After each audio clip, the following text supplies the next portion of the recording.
où se trouvent par défaut les propriétés dans Unreal Script.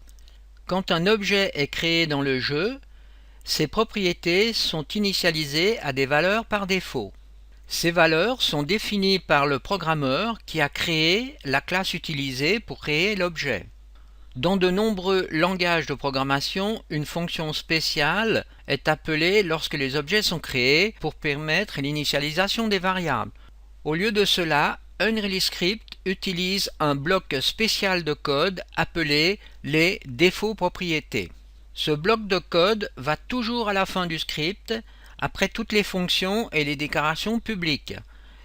Et alors qu'il fait partie de Unreal Script, le code à l'intérieur de ce bloc n'est pas un standard Unreal Script. Il suit des règles légèrement différentes. Là, nous avons un exemple de bloc de propriété. Alors, j'ai ouvert UnCodeX. Je vais dans la classe Actor, qui est la classe principale, d'où découlent tous les autres subclasses. Tout en bas du script, ici, on a un bloc, le bloc de propriété, défaut propriété.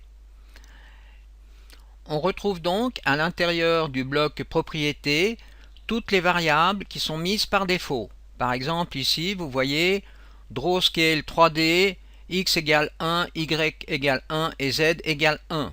Dans le bloc propriété, les différences de syntaxe par rapport à Unreal Script standard sont les suivantes.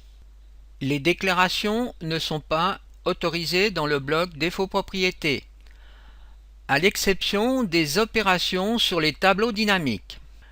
Si les déclarations ne sont pas autorisées, cela veut dire que vous ne pouvez pas effectuer des calculs, des fonctions d'appel.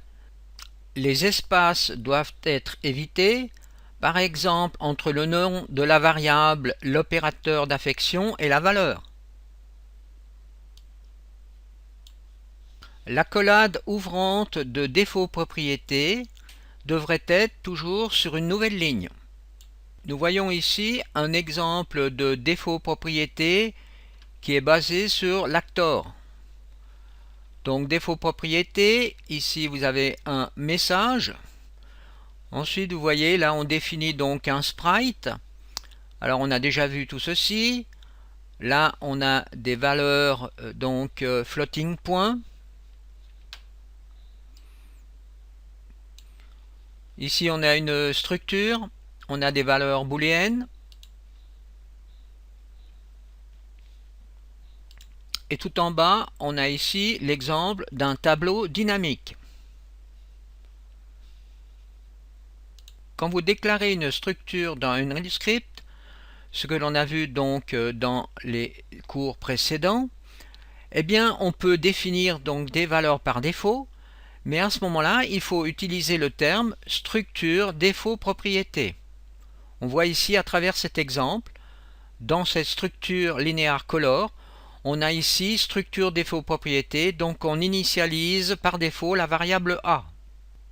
Ce qu'il faut bien sûr aussi comprendre, c'est que si vous définissez ici pour la variable a 1.f, donc dans la structure linéaire color, et que vous retrouvez dans les défauts propriétés justement aussi cette variable linéaire color, eh bien ici si vous mettez a égale 0,2, eh bien c'est cette valeur qui va prendre priorité sur la valeur a égale 1f. Ce qu'il faut savoir, c'est que le mot-clé défaut vous permet de réinitialiser des variables. Alors ici on a une fonction, variable floating .iltStamina. Donc la fonction se trouve ici.